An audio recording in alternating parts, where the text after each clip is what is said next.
We have been getting, well, I guess we should start by saying we have been blogging, I've been blogging for 10 years. We've been getting a lot of questions about how this works. And there's a lot of mystery to it. There is a lot of mystery to it. And we're still figuring a lot of it out. But we have learned some tricks that we would love to share with everybody and answer some of your questions. Definitely. And so earlier last week, I put out a call for just questions that people had about blogging as your career, because it's our career. And we got a ton. We feel like we couldn't address it all in one CLJ Q&A, and so we try to divide them up. We're going to try to answer your juicy questions and your basic questions and your beginner questions and your how-to questions. So the first question is, how did you get started? I kind of touched on that already.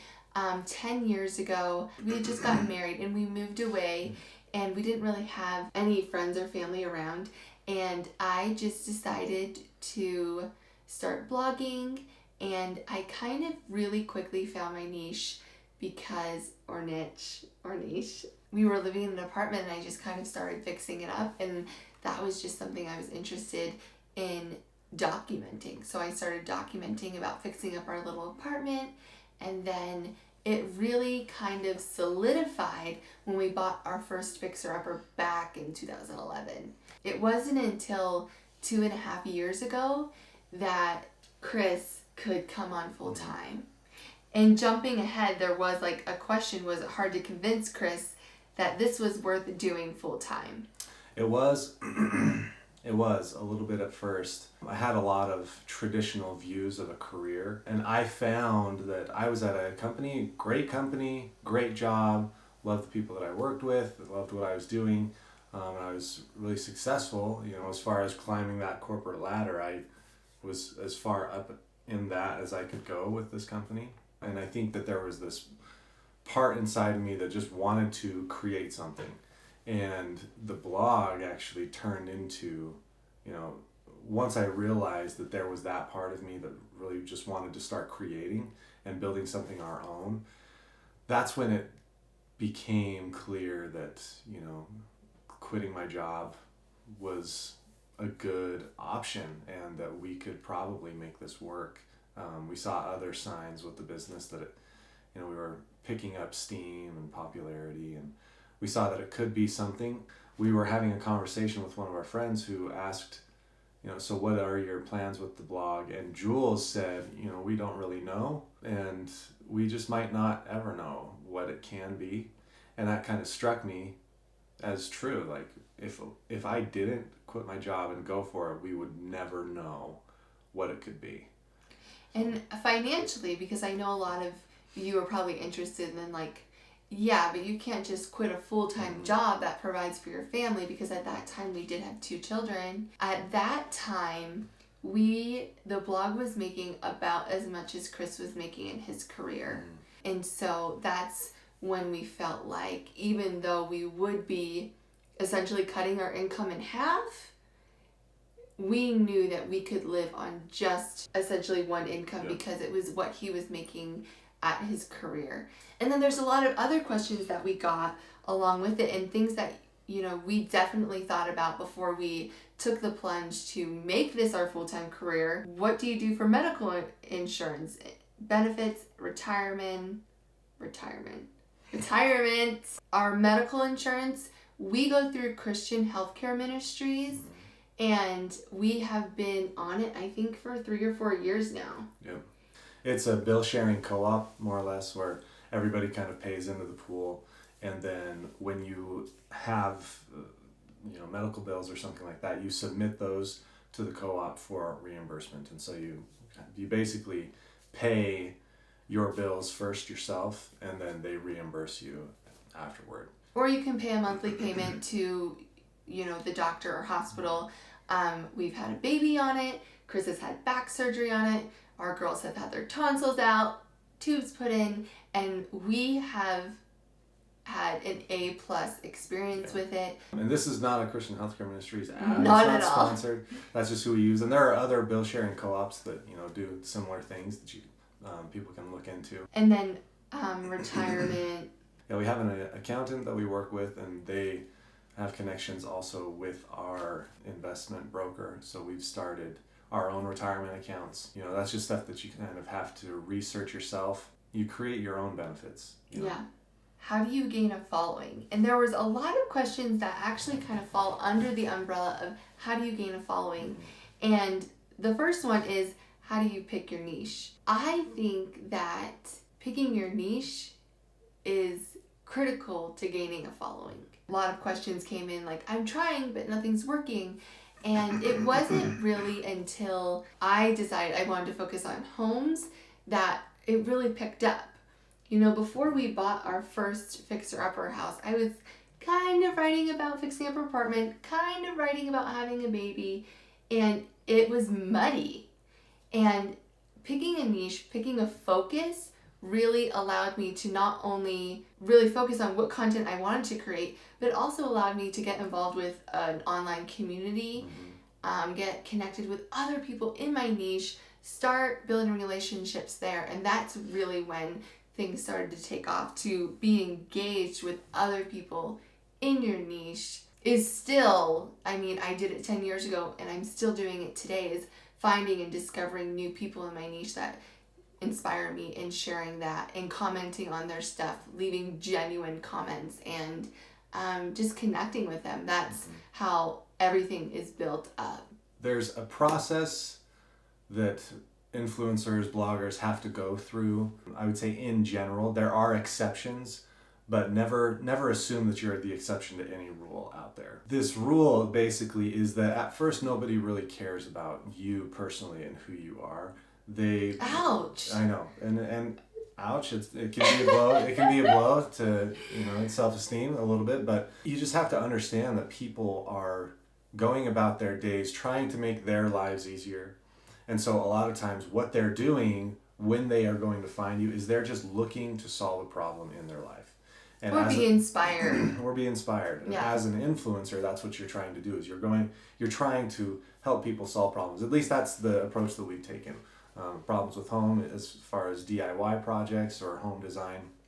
And so that's where you focus your content, is really driving home what your niche is, and showing people what it is that you're talking about and providing them value. People will become interested, you gain a bit of a following that way, and then there comes this tipping point where all of a sudden they care about who is behind all this stuff. On one post I wrote many years ago about gaining an organic Instagram following, one of the tips that I wrote is show yourself. And I think that Instagram has really helped with this aspect since writing that post, because they introduced Instagram stories. And I think your Instagram feed, especially in the beginning, like Chris said, is a great way to really show off what you're about and what you can do with your best photos, and definitely save some of your personality and maybe showing an in progress of how you're doing, whether it's putting together an outfit or a room in your story. Because like Chris said, if you have a small number of followers and you're trying to inject yourself into your feed maybe too much, that could get a little confusing for people. It's almost like when you hit a certain threshold, and I think 10,000 followers is a great threshold to shoot for initially. Until you reach that point, people are unsure what you're about. If you're a personal account, if you're a business account, if you're trying to make something of it, and whether you treat it that way or not, they're still going to be a little unsure. And so I think it's best to treat it like it's something you're going to grow, and inject yourself a little more sparsely on your feed through those first 10,000 followers. Yeah. Save it for the story. Yeah, I would honestly take that even further than 10,000. I would take it up to 50,000, because that's kind of what we did. About that time, that's when people started to care a little bit more about who was behind the curtain. Yeah. Up to that point, it was a lot of just providing inspiration and talking about our process, trying to help people do their stuff. Speaking of inspiration, okay, so wait, really quick, how to pick your niche, because we didn't really wrap that up. So it has to be something that you're super passionate about. And it has to be, because a lot of times, like, if you're going to be writing about something and producing content about something for your career, like, what's something that you're going to love forever, you know? And for some people, that is their kids. As like specific I as hope you. everybody will I love their kids know. forever. But like, we love our kids forever. We don't write about our kids. No, yeah, I know what you mean. It has to be something that you feel comfortable, which we'll get to in a second, writing about or sharing content about for the long term. And as soon as I started writing about our house, I knew that was my niche because I didn't care about, no one was paying me. No one was paying me to write about it. There was nothing in my future, in my mind, that led me to believe I was ever going to get paid to write about this. And I still wanted to do it every day. And there were many nights where Chris would come home late from work and I'd be like, oh, can we work on this project really quick? And he, because he loved me, Chris loves Julia, we would work on it. And then I would stay up even later writing about it. And some people would look at that and think, wait, so who asked you to do that? Or who's paying you to do that? And it's just no one. And that might be like embarrassing to admit, but looking back, like that's how I knew that was my niche. If someone told you, I think there's so many people that are like, how do I make money doing this? How do I make money doing this? And we're definitely going to get there. But before you even think about making money doing it, you have to find a niche that you'd be happy doing forever that might never pay you. And that's how you know, like, that's how you found your niche. Yeah. In the influencer world, it's just really about providing value. And again, there are people out there who are just kind of personalities who don't really provide value. I don't think that that's a good goal. Picking a niche where you can put out something positive, that's what people are really going to connect with long term. And if your goal is making money, you're going to have a very hard time ever making money. And this is one of the few areas where that's true. But we find that a lot of bloggers or influencers who are chasing the dollar, they are more susceptible to taking sponsorships that might not be a good fit, or doing projects just to do projects. And the content there suffers. And once your content starts to suffer, the relationship that you have with your followers, that also starts to suffer. And there's different ways of handling that, and it's kind of a case-by-case basis. But the general rule that we found is that you have to focus on the content that you're creating first and making it something valuable, and just doing a good job at it and being more motivated by that than by the money you could possibly make at some point. Everyone says to share your unique story, but what if your story isn't unique? Your story is unique because there's only one you. Like, that's the only difference between me and anyone else, is like, I'm me. I'm unique because I'm me. I have different thoughts, I have different ideas, I have different likes and dislikes. I was telling Chris, even if people don't like what we're doing with a specific space, they still read the blog and they often still comment because it's just like a unique point of view. And so I don't think your story has to be traumatic. It doesn't have to be dramatic. It just has to be what you're interested in doing. And I think that so many people, there was another question that came in, how do you get inspiration without copying? And that comes down to integrity. Like, what do you like about what you're seeing that makes you want to reproduce it in your own space or whatever kind of platform or niche that you're in? I guarantee there's, like, you don't want to copy and paste something exactly in your house because your house is different. You're different. Your needs are different. Your wants are different. I get inspiration from everywhere, and I love to share inspiration with other people that I have found, and I always credit the source, and there's not a lot of original ideas left. There's just not. It's 2019. A lot has been done, and I don't think that's a point to struggle with. Like, I need to come up with something completely original, completely unique. You're already... That's a dangerous game. Yeah, you're already unique. How can you make it your own? How can you do it with a different material or a different amount of money or a different area of the country? Or how can you adapt it to be kid-proof? Or I think a lot of people focus so much on, like, my story isn't unique enough that no one's going to care, instead of your platform is unique because you're a different person than that person. Like, and focus on that. There have been things like our built-ins downstairs, for example. That was a copy and paste from McGee & Co. Pretty much, except we used IKEA cabinets. Oh yeah, that was the normal thing. You know, when we used it... And we DIY'd it ourselves. Yeah. You know? And so there was some unique aspects of it, but the key was the jewels. I mean, it was always McGee & Co. Like, we got this inspiration Studio McGee, from I guess. Studio McGee. Yeah, Studio McGee. And, you know, now we're kind of on the other side of the coin where a lot of people get inspiration from us. And that's a great feeling too. And I think it's so important to never be afraid to credit your inspiration. Yeah. That is it's just the right, good juju. Yeah, it's the right thing to do. It's the right thing to do. And then don't be so caught up in being completely... I guess it gets me kind of like hot when people, in a bad way. Like, hot in a bad way. Got it. When people, like, claim, like, I came up with this first. I'm like, really? You came up with the internet first? But, You're the first person to paint something black? Like...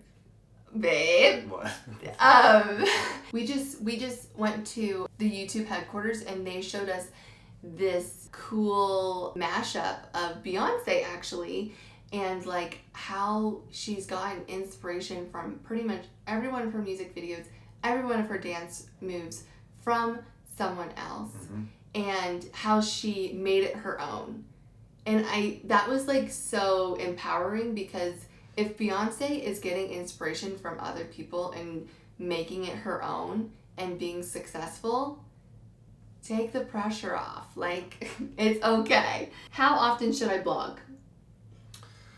That's subjective, honestly. The more often you can do it, the more likely you are to gain a following. But consistency and quality are the key factors there. I see. Yeah, blog as often as you can where you're putting something out valuable. Yeah, if you think about, you know, all the different platforms that you consume content, let's think about the original, like, TGIF on TV when you were like 10 years old. You knew it was every Friday, and it started at, I don't remember if it started at 7 or 8. I guess it depends on what time zone you're in. But you knew, like, your favorite show is going to be on at this time, on this day. We are content creators, and so you want to let your audience know what time they can expect to receive that content from you. And the more consistent you can be, the more your audience is going to stick with you. If one week your favorite show just didn't come on at that time, you'd be like, this is weird. And if it happened 2 or 3 weeks, you'd stop planning time. Yeah, you'd stop checking. Instagram is a little different, and it's a little more fluid. We don't have as strict, but I pretty much post every morning on Instagram as well. And that's not something I schedule, like I schedule our blog posts. That's just something that's a little more organic. Yeah. But it's pretty much every morning. The more that you can make that time that you're posting consistent, whether it is a YouTube video, a podcast, a blog post, an Instagram post, the more your audience is going to know what they can expect from you and be there every time. Yeah. So that is one way that we grew our audience, is consistently posting. Whether that looks like every day or once a week or the first Monday of every month, I'm going to post a tutorial on how to do something. Like, your audience is going to get used to that, and they're going to expect that from you, and you want that. That's a good thing. Do you feel like you need to blog? And another one said, I don't have the time or energy to dedicate to blogging. Does Instagram suffice? Do you have to do YouTube and Instagram and blogging all at the same time? Whew, that's a good question. There's been a lot of talk about, like, is blogging dead, or is blogging going away? No, it's not. It is shifting though, but the value of a blog now, a lot of people kind of view it as just like another channel. So you have your Instagram, you have YouTube, you have your blog, Facebook or whatever, Twitter. But really, there has to be a home base that is consistent for your brand, and that really needs to be something that you have control over. And that's what a blog is I mean, you get to choose the URL, you get to put the content out, you are kind of managing how things run there. Whereas Instagram, if you make your home base Instagram, the algorithm on Instagram is constantly changing. They're trying to grow themselves as a business, and so they are now starting to restrict business accounts in certain aspects so that they're not shown as frequently to followers, to encourage people to pay in order to get their content shown out there. And so having a social media platform is crucial. You have to be on social media in some way. And we love Instagram. Yeah, and we love Instagram. Instagram is our biggest channel, but the Instagram helps feed the blog, and the blog is like we home consider base. it, yeah, we consider it like our encyclopedia. Like anything that you want to know, any question that you have about something in our house or something you might have seen or what makeup I like, or we want you to be able to find it on our blog or on our website, on our homepage, where no matter if you can't find that specific post on Instagram anymore or the story expired, how can we make this information accessible? And so if you don't want to start on a blog, or you feel like you already have gained traction on another platform, we still recommend having a website that is your home base, that can just be a place where your audience can come and find answers to their questions about you and about the information that you're sharing, no matter what time of day it is. Yeah, and it's consistent. It's consistently there. People can always go there and find it. And YouTube is kind of similar to a blog. If you prefer to do video content, then it's rather searchable. than a blog, yeah, it's searchable, and you can control the layout of your channel to a degree. If you're just going to do video content, I would say that YouTube counts as that. And so you have your YouTube site that you create, and then you also have your social media channels. The social media, they're just kind of like the appendages to the core, which is either your YouTube channel or your website. I just recommend, especially if you want to do this as your career, don't put all your eggs in one basket. Like, don't say, oh, I'm an Instagrammer, and then do nothing else. Oh, here's a good one. What's more important, content or the look of the blog? Content, I would say, is first. You need to make sure that your content is valuable, but you also need to make sure that it's digestible, that people can actually watch it, view it, and consume it easily. The big affiliate program that we're in, Reward Style, they have visual standards of how a blog has to look before they accept you into their network. And so not only is it important to sponsors, but it's important to affiliates as well. Before you choose a name for your blog or your Instagram, like, really think of it as a brand. So what do you want your brand name to be? And is it available on Instagram, Pinterest, YouTube? Is the URL available as a .com? .com's ideal. A .com is ideal. We had some name regret early in our blogging days, just because we felt like, oh, this doesn't really feel, so we started it just after we got married, Chris Loves Julia, and then once we got into our niche, it was like, oh, this doesn't really have anything to do with houses.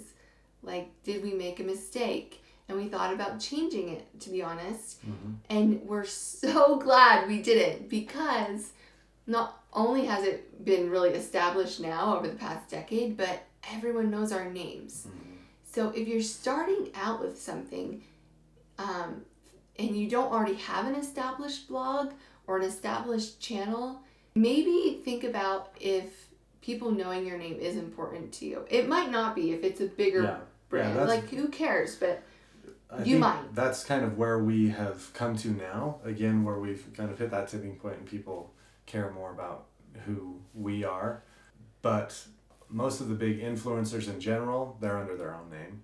Yeah. Maybe your URL is your name. The home design area, niche, that's a little bit different. I would say most of them don't have their name. And so it really depends on your niche. And you want to be able to communicate to somebody kind of who you are and what it is that you're doing, and make sure that your name goes along with that. How do you keep going if you aren't gaining readers?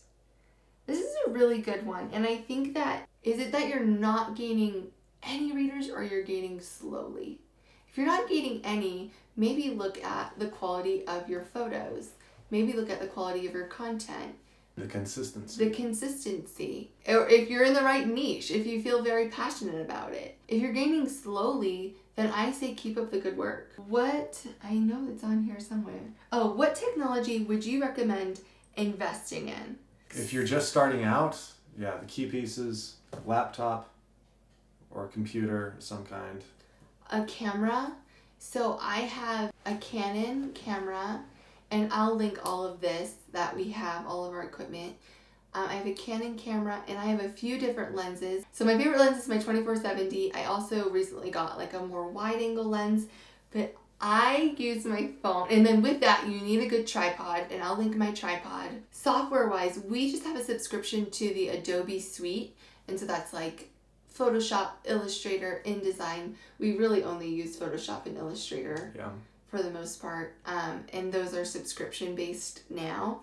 But I use my phone, and this is the new, I never know what my phone is. What is this? The iPhone XS Max.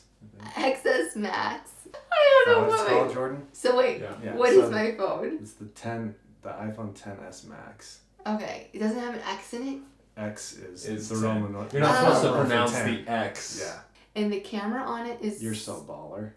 Newest iPhone. The newest iPhone. I'm really not. Like, he forces me to upgrade my iPhone all the time. I do. For the camera. That's the why camera on it is so amazing that a lot of the room shots I take now, I would say 50-50 are with my camera or with my phone. Yep. And then some of the apps I use that I'll also list in the post. I have the Lightroom app on my phone, which is really great.